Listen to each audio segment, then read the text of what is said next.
अस्सलाम वालेकुम, welcome back to my YouTube channel. आज हम लोग अपना चैप्टर नंबर 2 स्टार्ट करेंगे जो कि प्रेजेंटेशन ऑफ डाटा पे। सबसे पहले हम इसकी डेफिनेशन डिस्कस करते हैं।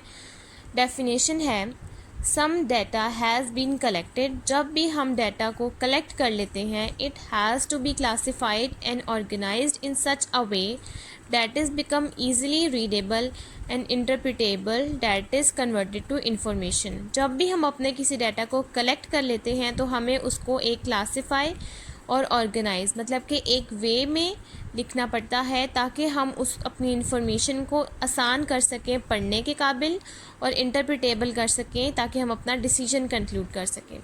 Before the calculation of descriptive statistics, जैसा कि मैंने अपने पिछले लेक्चर्स में बताया था कि डिस्क्रिप्टिव स्टैटिस्टिक का मतलब है कि कलेक्टिंग ऑब्जर्वेशन और किसी मेथड को जब हम डिस्कस करते हैं उसमें डिस्क्रिप्टिव स्टैटिस्टिक्स आता है।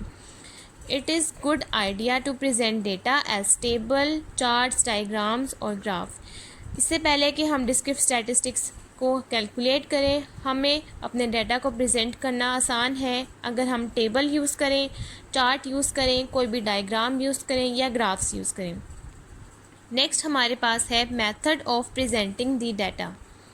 There are 3 methods of presenting the data are. हमारे पास 3 मेथड्स हैं डाटा को प्रेजेंट करने के। सबसे पहले classification, second tabulation, third graphical presentation. आज हम लोग सिर्फ क्लासिफिकेशन डिस्कस करेंगे। क्लासिफिकेशन में है सबसे पहले, classification is the process of arranging things in groups और classes according to their position.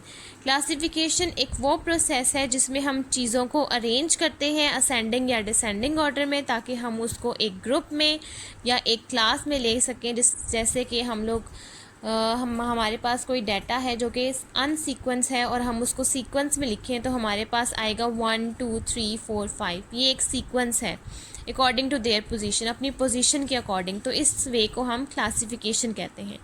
There are 2 types of classification. Classification की 2 टाइप्स हैं। क्लासिफिकेशन की 2 टाइप्स हैं। पहले हमारे पास है डिस्क्रिप्टिव स्टैटिस्टिक्स जिसको हम क्वालिटेटिव वेरिएबल भी कहते हैं। सेकंड है हमारे पास न्यूमेरिकल क्लासिफिकेशन जिसको हम क्वांटिटेटिव वेरिएबल भी कहते हैं। डिस्क्रिप्टिव स्टैटिस्टिक का मतलब है कोई भी चीज़ जो हमारे पास नंबर्स की फॉर्म में ना हो, जैसे कि फ्रेंडशिप, जेंडर, इंटेलिजेंस, इन सब चीज़ों को हम मेजर नहीं कर सकते। और उसके बाद है न्यूमेरिकल क्लासिफिकेशन जो कि हमारे पास नंबर्स की फॉर्म में होगी जिसको हम क्वांटिटेटिव भी कहते हैं, इसलिए इसको न्यूमेरिकल क्लासिफिकेशन कहते हैं। और जो हमारे पास नंबर्स की फॉर्म में ना हो, जिसको हम कैलकुलेट ना कर सकते हों, जिसको हम मेजर ना कर सकते हों, उसको हम डिस्क्रिप्टिव क्लासिफिकेशन कहते हैं। नेक्स्ट हमारे पास टॉपिक है characteristics of classification. Some characteristics of good classification are: Number 1, classification should be unambiguous.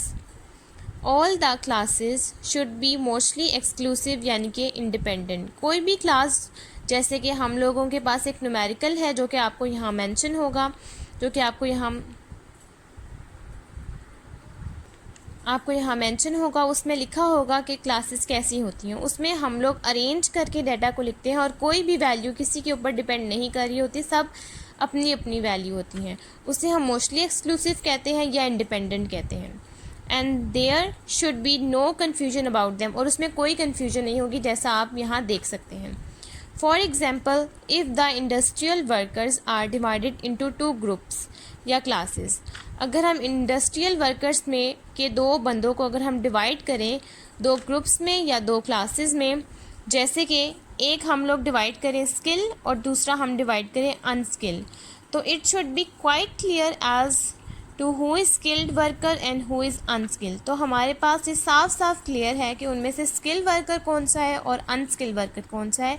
इसको हम अनएम्बिगुअस क्लासिफिकेशन कहते हैं। नेक्स्ट है classification should be stable.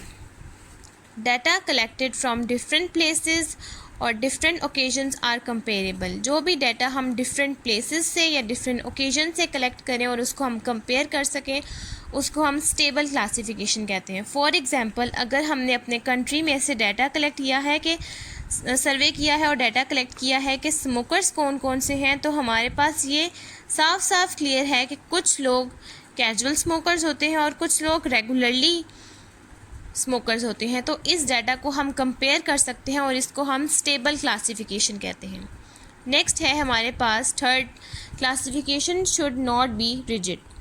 Classification should be able to drop the observation which are no more required. Classification हर उस observation को drop कर देती है जिसकी उसे ज़रूरत नहीं होती। फॉर एग्ज़ाम्पल, अगर हमारे पास कोई न्यूमेरिकल है, उसमें किसी क्लास के आगे, किसी नंबर के आगे कोई फ्रीक्वेंसी 0 मेंशन है, तो वो उस ऑब्जर्वेशन को छोड़ देगी क्योंकि उसके आगे जो फ्रीक्वेंसी, जो वैल्यू है वो 0 है। इसको हम रिजिड क्लासिफिकेशन कहते हैं, यानी कि जो फिक्स ना हो। Thank you. अगर आपने मेरी पिछली वीडियोस नहीं देखी तो आप मेरे चैनल पर जाकर मेरी पिछली वीडियोस देख सकते हैं। Thank you.